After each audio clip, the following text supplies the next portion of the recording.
Viewers, আসসালামু আলাইকুম। জাফর টাওলা চ্যানেলের পক্ষ থেকে আমি জাফর আহমেদ তুরস্কের ইস্তাম্বুলের বসফরাস প্রণালী থেকে স্বাগত জানাচ্ছি। আপনারা দেখতে পাচ্ছেন ইউরোপের দিক দেখা যাচ্ছে, অর্থাৎ এক প্রান্তে এশিয়া, অপর প্রান্তে ইউরোপ। তাই আপনারা যারা আসবেন একসাথে ইউরোপ এবং এশিয়ার স্বাদ পাবেন। এবং ইস্তাম্বুল প্রায় ৭,০০০ বছরের পুরাতন নগরী। এই ইস্তাম্বুলকে বিভিন্ন নামে ডাকা হয়। কেউ বলে অটোমান সম্রাটের নগরী, কেউ বলে সুলতান সুলেমানের নগরী। যে যে নামেই ডাকুক না কেন, সেই ৭,০০০ বছরের পুরাতন এই শহরটি ইতিহাস, ঐতিহ্যে এবং পর্যটন কেন্দ্রে ভরপুর। এখানে আছে আয়া সোফিয়া, ব্লু মস্ক এবং বিশ্বের ঐতিহ্যবাহী গ্র্যান্ড বাজার সহ অসংখ্য দর্শনীয় স্থান আছে।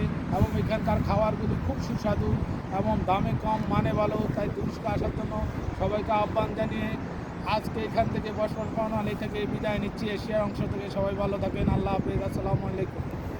Thank you.